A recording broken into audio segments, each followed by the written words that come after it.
Olá galera, boa noite. Vamos para mais uma semana de entrevistas. Vamos chamar aqui nosso entrevistado hoje, Rafael Donald. Vou chamar ele aqui. Fazer esse convite aqui para. Vamos lá. Rafael.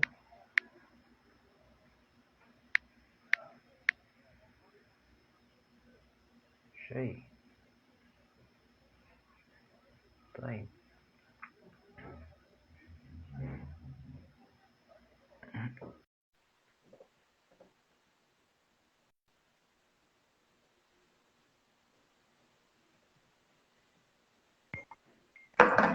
Opa, boa noite.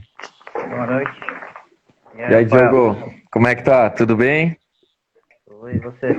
Tudo certo. Tá me escutando bem? Tranquilo? Sim, tranquilo. Ah, então tá bom.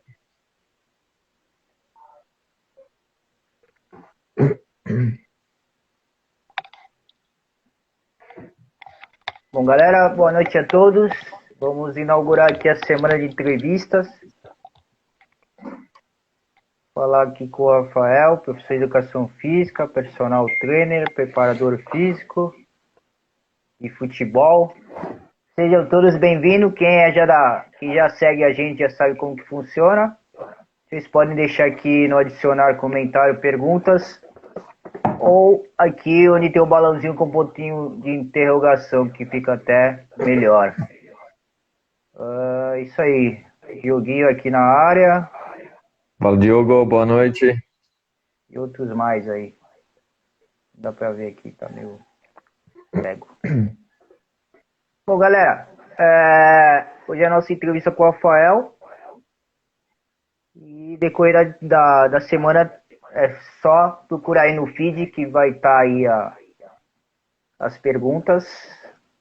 E é isso. Deixa eu só mexer aqui no meu fone que tá dando um eco.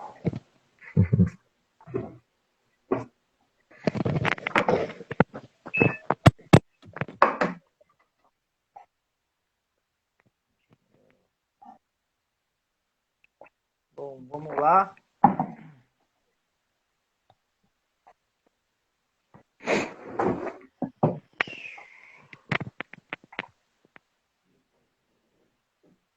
Fica à vontade, Rafael, tá? Aqui é Personal Psicocare. Quem não conhece a gente tem um canal de YouTube.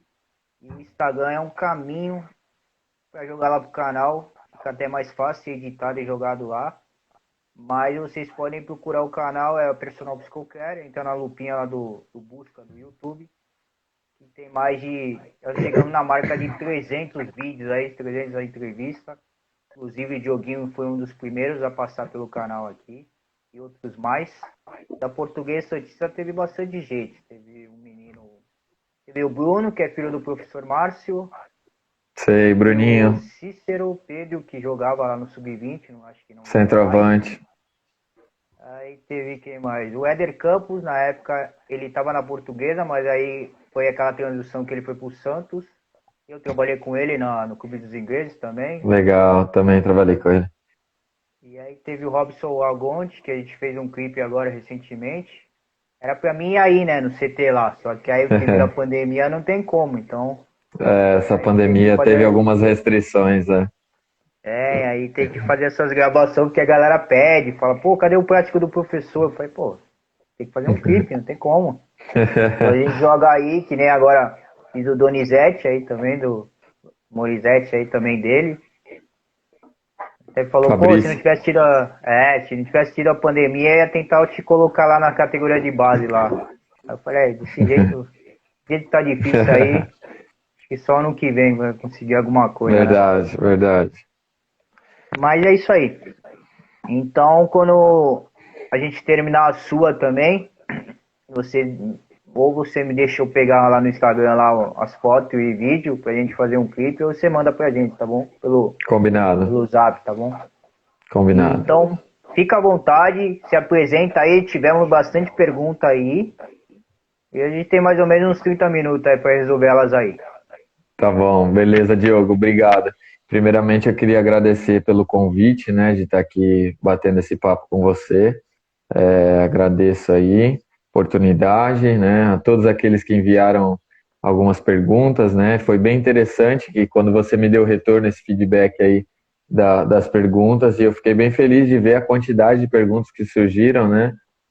Nós sabemos que o futebol aí, acredito que seja a maior manifestação cultural esportiva do nosso país, então quando se trata dessa temática aí que move a paixões e paixões do nosso futebol, é legal ver que a galera tem um interesse de conhecer um pouco mais adentro aí como é que é a rotina, né, do futebol para os profissionais no dia a dia, né, dentro de um clube. Então, meu nome é Rafael Donal, eu tenho 27 anos, é, sou formado em Educação Física pela FEFES Unimes, tenho a especialização em treinamento personalizado e funcional também pela Unimes. Atualmente eu sou preparador físico da Portuguesa Santista, categoria profissional, e também concilio atividades como personal trainer no meu dia a dia. Então, essa é basicamente a minha rotina aí e a minha profissão, e fico aí aberto aí para você iniciar as perguntas, o pessoal que também for acompanhando a gente aí, agradeço a interação. Legal. E a parte do personal trainer, você atende geral ou só o meio do futebol? Atendo geral, Diogo. Eu tenho atletas da vida real, que eu costumo dizer, né? As pessoas que buscam qualidade de vida, saúde através do exercício, estética. E também tem o personal soccer, né? Que é aqueles atletas que buscam condicionamento entre um estágio de um clube ou outro, onde estão no aguardo de serem empregados. Então eu também tenho essa turma específica, mas também atendo o público geral aí, os atletas da vida real, né? Ah, legal. Aí. Tem a galera que fica mais a galera do futebol, eles aceitam mais a galera do futebol, né? Por isso que eu fiz essa pergunta, né? Sim, na verdade acaba sendo mais específico, né? De acordo com aquela proposta de treinamento, a metodologia que você vai aplicar. Então, acho que isso vai de encontro à busca, à procura deles, né? Aí, ó, bastantes elogios aí. Gabriel Baruch, que já passou por aqui também. Elogio aí. Aí, vamos lá com as perguntinhas aqui, que a galera é bem exigente. Bruno, começando com o Bruno aqui de Santos, perguntou quais são os métodos utilizados para a preparação física no futebol de campo. Na verdade, você tem diversos métodos aí para se aplicar, né? Pensando na preparação física, a gente tem os métodos analíticos, que são os métodos mais fechados, digamos, que se trabalhar as habilidades aí, as capacidades físicas isoladas, né? Um exemplo de desenvolvimento de uma capacidade de força, um desenvolvimento de capacidade de potência, né? E você tem os métodos integrados, né, globais, que o pessoal costuma dizer, sistêmico, né, onde vai ter ali o desenvolvimento do jogo como um todo, né? É claro que você vai ter uma predominância de uma capacidade ou outra que você vai selecionar, mas é um método bem interessante, né? Na minha opinião, eu vejo que o feedback dos atletas é bem positivo quando você faz uma proposta de um método de treinamento que é sistêmica, é global, onde vai envolver ali uma situação, vou dar um exemplo, um atleta vai realizar um campo vou dar um exemplo aqui, a grosso modo, 20 por 20, 4 contra 4. Você bola uma estratégia por fora desse quadrado, desse retângulo, onde ele vai realizar uma tarefa de potência e, consequentemente, de acordo com o número de repetições ou tempo de execução, ele entra para fazer essa tarefa de confronto de 4 contra 4 atletas num sistema de jogo com traves normais, com o goleiro, e ali você vai desenvolver o jogo além da capacidade física que foi escolhida. E o analítico, como eu bem disse, né? Então, assim, acredito que todos são importantes. Não gosto de esquecer um pouco de um e predominar o outro. Acredito que tudo é momento, entender qual a necessidade de cada momento para você se aplicar os métodos. Legal, legal. Aqui outra perguntinha. Bruna, qual é o tipo de treinamento físico que você predominava na preparação dos jogadores de futebol? Na verdade, faz parte um pouco dessa pergunta, tem correlação aí com a pergunta anterior.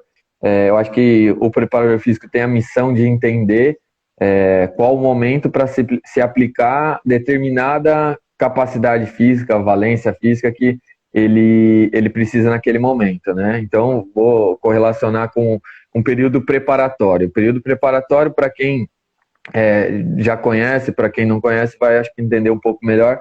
O período preparatório no futebol em específico é quando o atleta chega, se apresenta ao clube, nós realizamos uma bateria de avaliações físicas, né, para identificar diversas valências, e de acordo com essas avaliações a gente tem um feedback do nível de aptidão física do atleta, e ali a gente passa a saber o que ele necessita com maior ênfase, se o atleta necessita de um trabalho específico de um trabalho aeróbio, um trabalho de velocidade, um trabalho de aceleração, um trabalho que vai, de fato, agregar aquele déficit que ele tinha, que a gente conseguiu identificar na avaliação. Então, acho que esse é o primeiro passo, identificar o que você precisa trabalhar no atleta e daí em diante você, né, direcionar para aquela valência física que ele está precisando com mais ênfase, né, com uma maior ênfase, entendeu? Acho que esse é o primeiro passo e ali em diante você vai ter aí diversos métodos para explorar ali as necessidades do seu atleta. Legal, legal. Já matou umas duas aqui já. Uhum. Vamos aqui, Flavinho Pereira. O treinamento na areia da praia é específico para algumas partes do corpo? Então, o treino na areia, né, na caixa de areia, assim, eu vejo muitas pessoas, às vezes, deixando de lado, não pode, tem que ser específico, o princípio da especificidade, você tem que utilizar só o campo, não acho... Então, praticamente, assim, não acho conivente isolar e dizer que não se pode usar. Existem estudos, artigos científicos que apontam que a areia tem os seus benefícios, né? A gente sabe que para fazer a locomoção lá no meio da areia, você vai desenvolver uma capacidade maior de força. Você sabe que é um solo mais confortável, um solo que dá para aderir mais ao treino de um treino reativo de pliometria, né? Você vai conseguir desenvolver isso.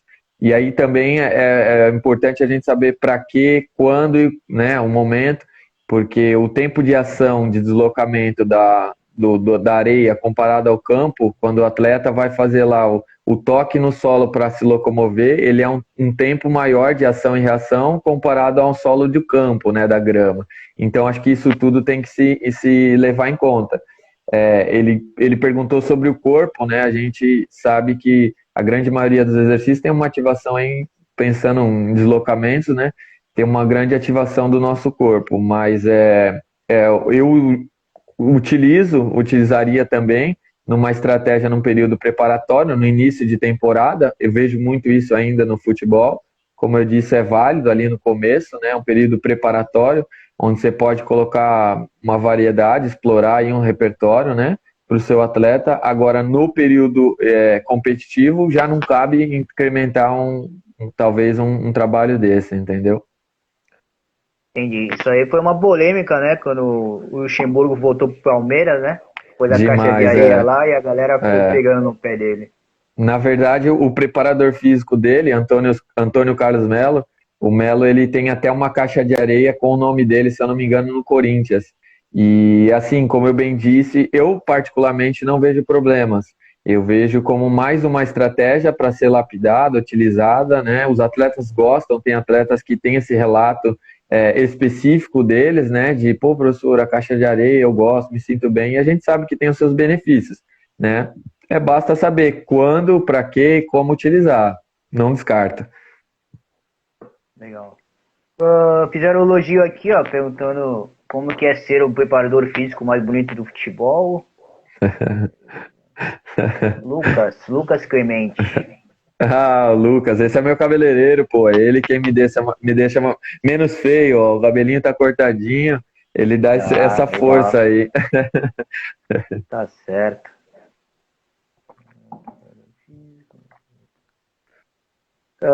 Everton perguntando aqui, como é fazer para não cansar rápido no futebol? O que tem que fazer para não cansar o jogador? Ah, se essa pílula mágica aí eu soubesse ela completa, né? A gente ia na esquina ali, comprava e não precisava nem muito de muito trabalho, né? Na verdade é um grande desafio, né? Acredito que assim, você precisa entender qual que é o nível de aptidão do seu atleta, quais são os déficits dele. Porém, há um grande problema no nosso calendário brasileiro que talvez você não consiga ter um tempo hábil para lapidar tudo perfeitamente para ele estar em excelentes níveis, né? Mas acredito que é você entender as dificuldades que ele tem ali, o que você precisa trabalhar em cima dos déficits ali de capacidade, né? E encontrar um equilíbrio.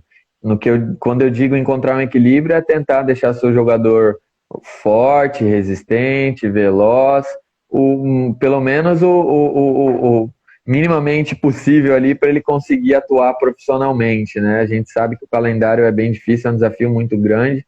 Há também aquela estratégia que eu já citei aí 2 vezes, de entender os períodos para você aplicar cada tipo de treinamento, né? Dar uma base de resistência, depois ali lapidar na força, na velocidade, na potência. Então, acho que esse passo a passo aí, ele precisa ser aplicado e vai, claro, de encontro com o que o preparador entende de melhor, quais seus métodos, as suas metodologias, né?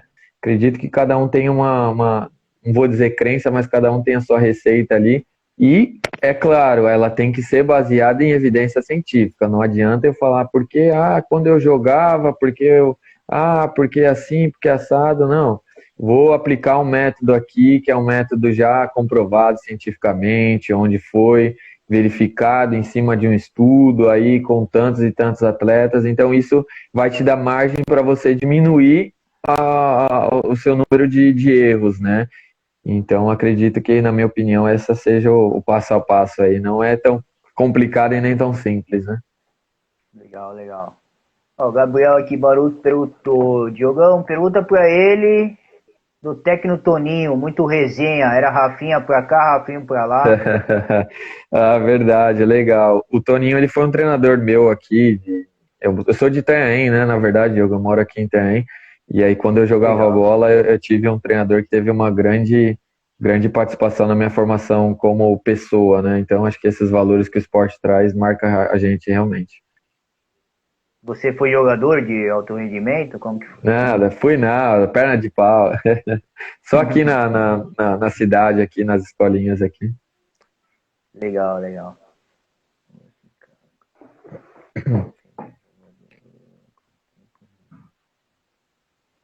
Bom, vamos pular aqui a Carla, que é mesmo parecido com a pergunta do Everton, né? Só mudou uma valência ou outra.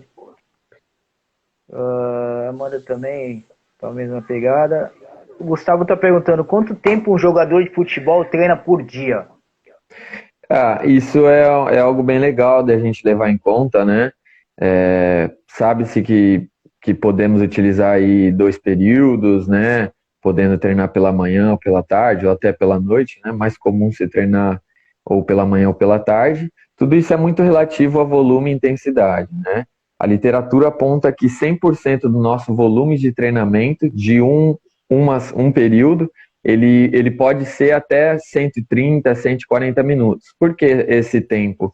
Porque ele soma os 90 minutos do jogo, ele traz de 20 a 30 minutos de aquecimento e ele traz mais uma possibilidade de acréscimo de jogo. Então ele chega nesse número total de 130 a 140 minutos, né?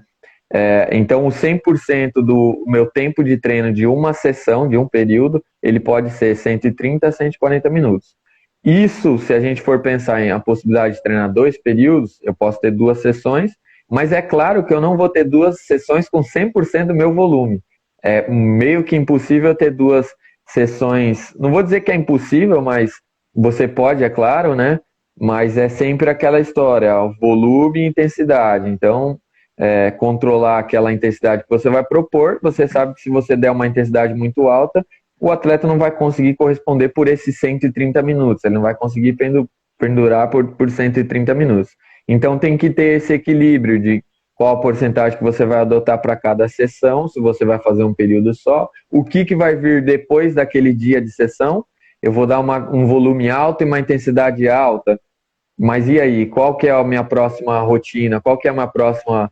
O que tem no próximo dia, no dia subsequente, 48 horas? Então tem que refletir muito nesse contexto, né?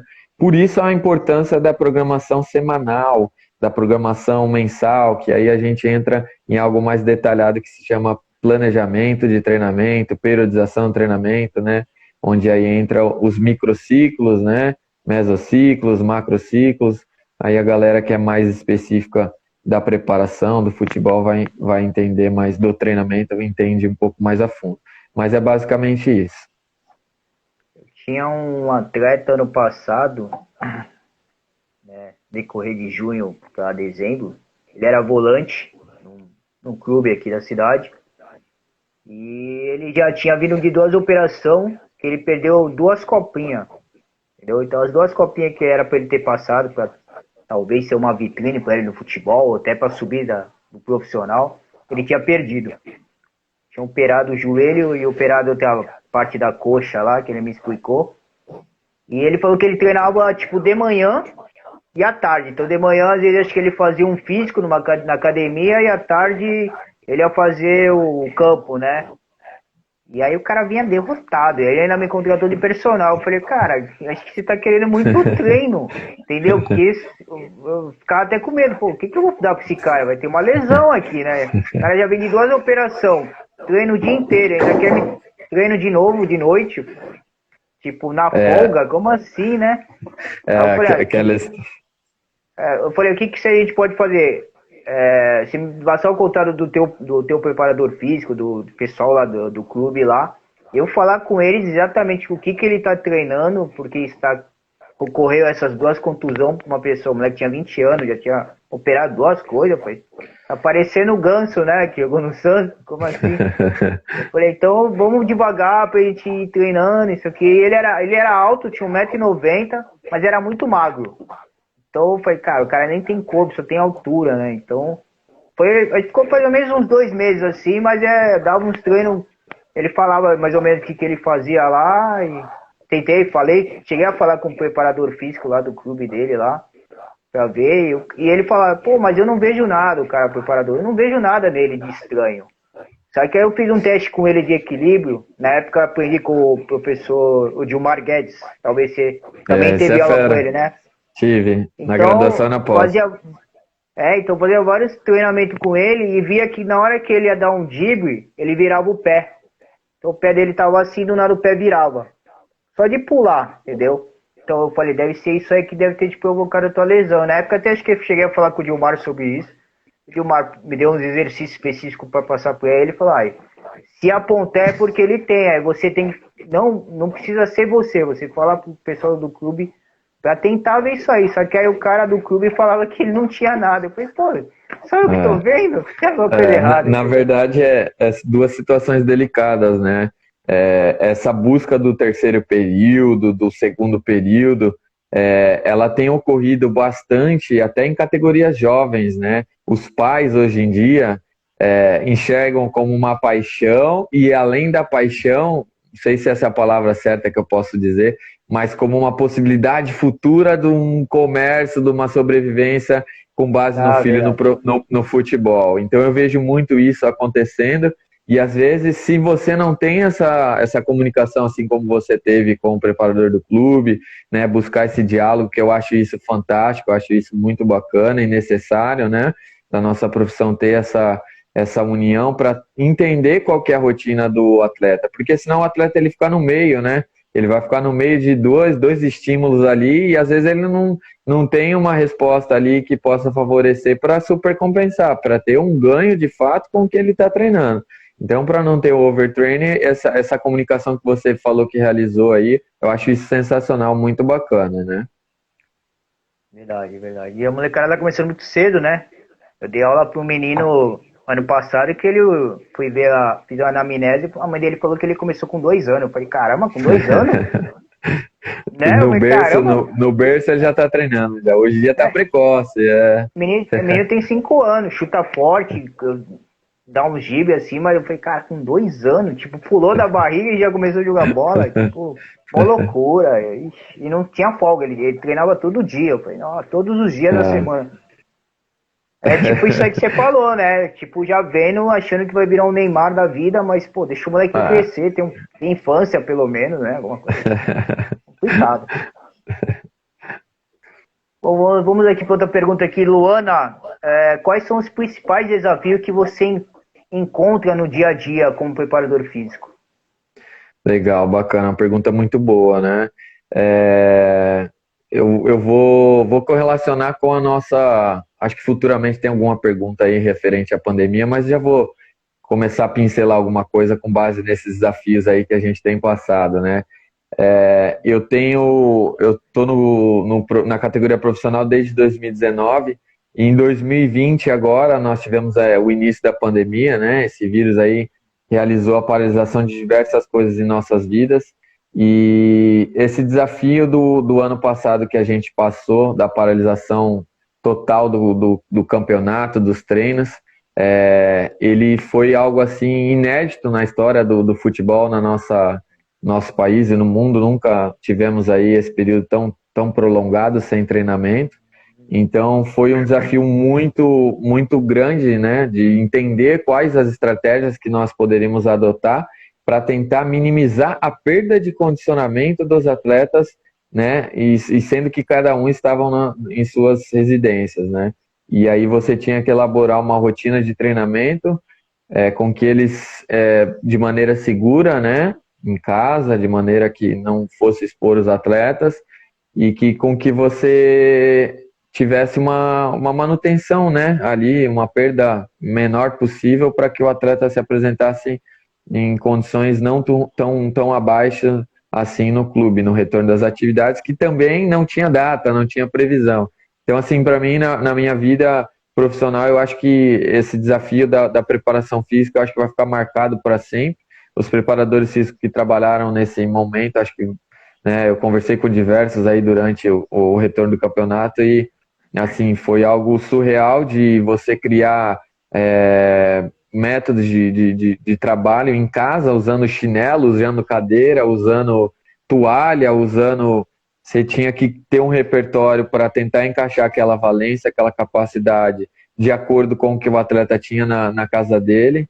Então, acho que isso ficou bem marcado. Esse foi um grande desafio de entender, é claro, que a tecnologia, saber utilizar a tecnologia a nosso favor. Foi o exemplo que eu dei aí desse treino remoto. Então, a gente tinha um grupo no WhatsApp com os atletas que se encontravam. Eu marcava 2 turmas, enviava lá 2 links, um link às 9 e um link às 10. Eles entravam, eles passavam a treinar lá 50 minutos comigo. Isso era feito 6 vezes na semana, 5 vezes na semana. Então foi cada um do seu estado, do seu lugar, gente em Minas, gente no Rio de Janeiro, gente em São Paulo, gente na Bahia, e ali a gente se conectou através dessa plataforma online, e ali eu ia ministrando os treinos, ia demonstrando os exercícios, eles iam executando, e eu ia realizando feedback em tempo real. Então acho que foi esse, na minha opinião, foi e talvez seja o maior desafio que a gente tem enfrentado aí, essa paralisação do futebol. Foram 3 meses sem um jogo oficial, e ali a gente teve ali 7 semanas de treinamento online, e eu tentando criar repertório, trazer sempre algo que fosse eficaz, mas que não fosse monótono, não seja, né, aquela coisa de sempre. Então esse foi o grande desafio, e correlacionando um desafio geral, é tentar entender tudo aquilo que é necessário para um atleta e trazer de maneira agradável, uma maneira que envolva ele para ele praticar e fazer aquilo ali de maneira gostosa, maneira prazerosa, né? Acho que esse é um grande desafio nosso, da preparação física, do futebol, trazer a eficiência com o prazer, né, do atleta ali, porque afinal como eu trabalho com futebol profissional, é o trabalho dele, né? É a rotina de trabalho. Então, cabe a nós ali do staff da comissão tá trazendo coisas que vai gerar o envolvimento, a atração e o retorno para eles, né? Então, acho que esse é o ponto principal, um dos pontos principais que eu trago aí como desafio. Bom, o Diogo falou aí sobre qual é a maior dificuldade nessa competição, pois foram muitos jogos seguidos. Aí já respondendo aqui também, vocês faziam rodízio, né? Tem uma pergunta aqui. Legal, são pontos bem importantes, né? Então eu disse que 2020 nós tivemos aí um desafio que marcou muito a minha carreira, marcou a todos, né, aqueles que estavam na atividade no futebol, que foi fazer os atletas retornarem a jogar uma partida oficial de 90 minutos sem ter praticado um jogo durante mais de 3 meses. Então esse foi um grande desafio de 2020. Não bastava esse desafio, 2021 veio com mais um grande desafio aí para entrar para a história também do futebol, né? Então aqui no estado de São Paulo, não sei como é que foi nos outros, acredito que possa ter sido igual.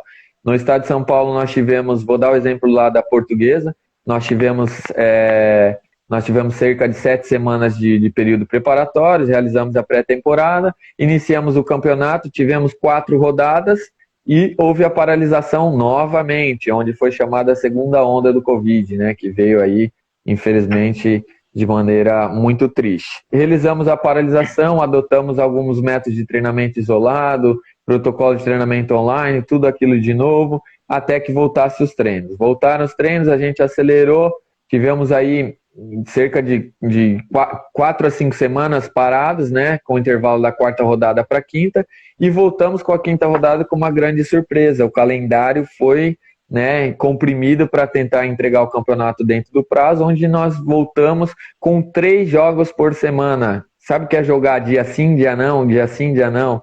Então esse foi um dos grandes desafios aí também em termos desse calendário que a gente teve em 2021. Então nós tivemos aí 3 semanas, quase 4 semanas jogando 3 jogos por semana, né? Então foi algo muito assim maçante, foi algo muito cansativo. Eu comentava às vezes com o pessoal da comissão, às vezes eu chegava e falava, meu, se eu tô cansado, imagina os guerreiros que jogaram 90 minutos e a gente teve jogo pela noite, às 22 horas, um exemplo de um jogo que a gente foi jogar no interior, no São José dos Campos. Você joga lá 22 horas até você chegar de volta no clube, descansar para no outro dia fazer um recover, um treino de recuperação às 4 da tarde no outro dia, para no dia seguinte você já ter outro jogo. E ali foi algo assim realmente maçante, algo bem difícil de lidar. A gente realizou rodízio, respondendo a outra pergunta, nós realizamos um rodízio. Os atletas começaram o grupo ali que a gente acreditava que eram os titulares, né? Mas já sabendo, já deixando claro para que todos do elenco estivessem a par que seriam utilizados e seriam no momento certo ali colocados em campo para jogo.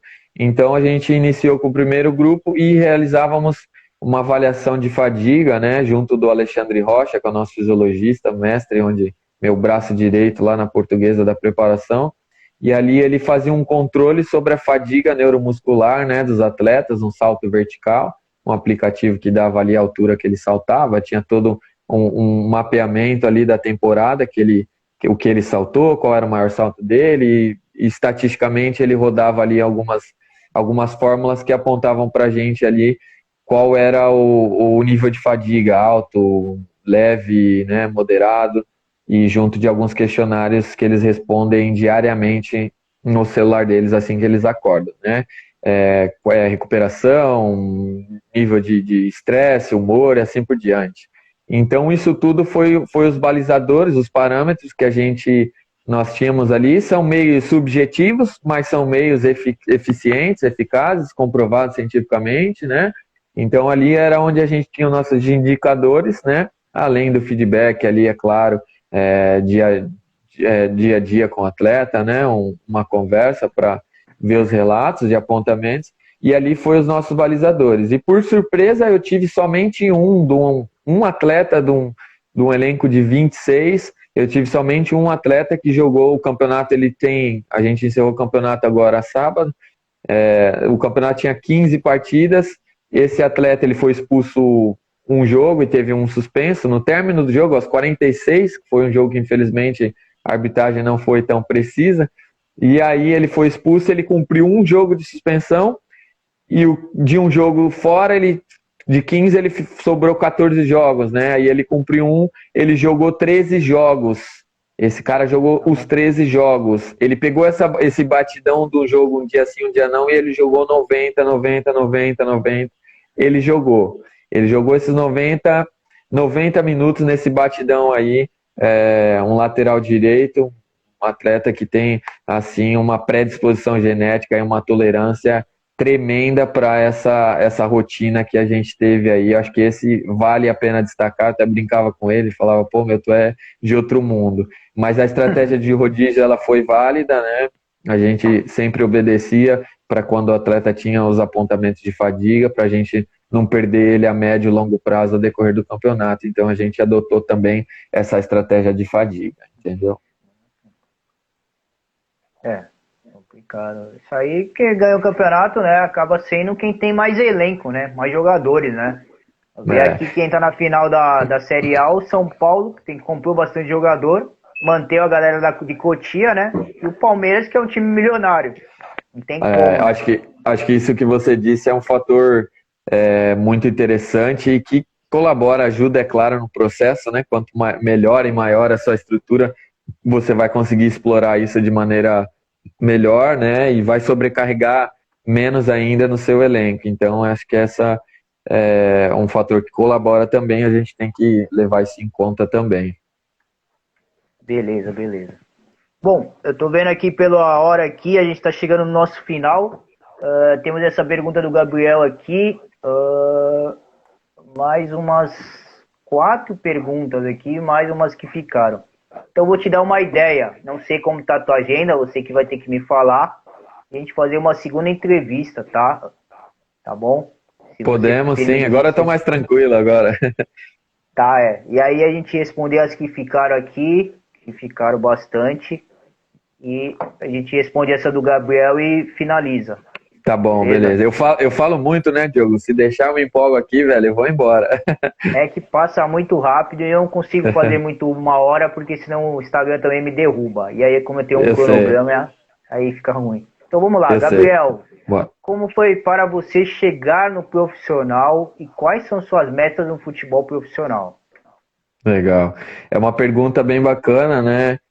Que, na verdade, assim, a gente sabe que qualquer trabalho, qualquer profissão, ela vai ser necessária você se capacitar, você se qualificar para você conseguir atingir aquilo que você sonha, aquilo que você tem como objetivo, aquilo que você tem como meta. Então, os alicerces que me fizeram chegar onde eu estou, acho que foram os estudos, né? A busca por certificações, a busca por diálogo, por aprendizagem, por estágio, por, né, sempre querer entender o porquê das coisas, principalmente no treinamento, né?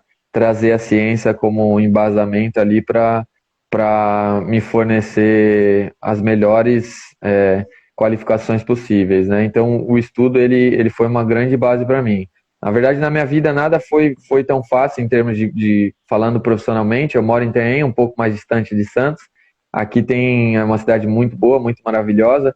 Tem as suas limitações em termos de profissão, né? Então, eu entendi que eu precisava ir em busca de algumas coisas que talvez a cidade não me oferecia. E aí eu realizei a faculdade, ia para Santos durante 4 anos, ia e voltava todos os dias, né? Então foi um pouco corrido, né? Depois eu fiz a pós-graduação, ia e voltava também, um sábado sim, um sábado não. E ali eu me adaptei e entendi que, na verdade, nada ia ser fácil. Então eu fui buscar o futebol, né? Comecei trabalhando no Jabaquara, na categoria sub-20, né? Junto do técnico Fred Top. Trabalhei lá por 2 anos, 2017 e 2018. Em seguida, eu fui para a Portuguesa Santista, entreguei um currículo através de uma indicação do amigo. Fui aprovado na entrevista e ali eu comecei a trabalhar no Sub-15, comecei lá de baixo, comecei no Sub-15, Sub-17 da Portuguesa Santista, trabalhei lá no Campeonato Paulista, 2019, acabou o Campeonato Paulista, eu fui trabalhar no Sub-20 rapidamente, né, era o início de um projeto do Sub-20 para participar de uma Copa São Paulo, e ali eu fiquei por pouco tempo, em meados de 20 de novembro de 2019, iniciou-se os trabalhos no profissional, eu fui convidado, junto do professor Sérgio Guedes, né, ele que foi uma das pessoas responsáveis pela solicitação para que eu subisse profissional, e ali eu comecei a trabalhar como auxiliar de preparador físico, né, era auxiliar, fazia a transição dos atletas, tinha um curso por curioso de analista de desempenho e fazia análise de desempenho também, junto com o auxílio na preparação física, a transição dos atletas.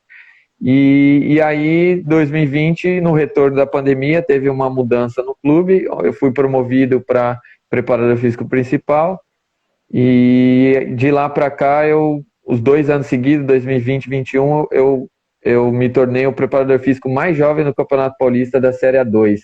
E aí chega na onde eu quero, acho que dizer talvez a receita, não é nem receita, segredo, mas eu dizia muito para um gerente, né, da Portuguesa, o Martiniano, eu falava, pô, Martin, as coisas têm acontecido na minha vida e, pô, eu sou tão jovem, às vezes parece que, né, e ele falava para mim assim, a sua juventude não impede a sua capacidade, então, se as coisas acontecem na sua vida, é porque você é capaz, é porque você é preparado, porque você está preparado. Então, acho que o preparo, na minha opinião, eu sou prova real disso, que os sonhos, os objetivos, as metas podem acontecer se você estiver preparado, de fato preparado mesmo para todos os desafios que você vai enfrentar. Então, estar preparado, seja com base em conhecimento, seja com base em relação pessoal, em comunicação, em coragem, em fé, em tudo aquilo que vai te mover para você conseguir alcançar suas metas, objetivos. Então, o preparo, para mim, ele vai de encontro com a realização da minha profissão. Eu sou preparador físico e para atuar como preparador físico eu preciso estar preparado, muito preparado para eu dar conta dos meus desafios ali do dia a dia. Então esse preparo, acho que ele é quem vai mover sempre as nossas, na minha opinião, as nossas atitudes do dia a dia e realizações, né? Legal, legal. Bom, então eu já peguei aqui as perguntas que faltaram da caixinha, algumas perguntas que deixei aqui. A gente combina essa semana aí, domingo, será que dá para tu fazer? Pode ser, domingo eu acredito que eu esteja tranquilo. A gente combina direitinho, mas acredito que dê sim. Tá bom, então. Bom, a última mensagem minha aqui, só pra gente terminar essa primeira parte. Já vendo, galera, a gente vai fazer uma segunda parte no domingo, a gente vai ver o horário ainda. Então, pra terminar essa primeira aí, que mensagem você quer deixar pra galera que deixou as perguntas, essas que a gente conseguiu responder? A galera que tá agora ao vivo e vai ver lá no canal do YouTube. Eu queria agradecer aí você, primeiramente, pelo convite, né, de estar participando aqui desse bate-papo tão legal. Parabéns pelo seu canal, pela atitude, né? Acho que isso, o meio da internet, a tecnologia, o Instagram, hoje ele pode alcançar diversas pessoas. Quero dizer especificamente para aqueles profissionais de educação física que acreditam um dia em ser preparador físico, em trabalhar com esporte, com futebol, seja aquilo que for, que a gente precisa acreditar que os sonhos são possíveis, né?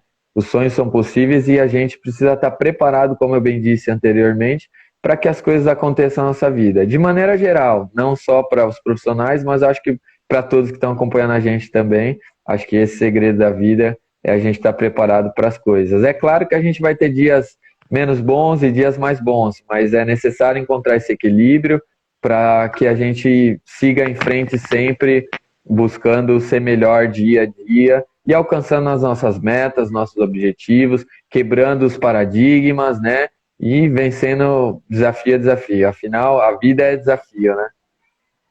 Verdade. Bom, galera, muito obrigado pela audiência. Amanhã a gente tem um humorista aqui de Santos. Acompanha aí pelo feed. E domingo a gente agenda aí para fazer a segunda parte do Rafael, tá bom? Valeu, Rafael. Muito obrigado aí. Deus te abençoe. Valeu. Obrigado, amém. Valeu, Diogo. Obrigado a todos que acompanharam a gente. Desculpa aqueles que eu não respondi hoje. Valeu, gente.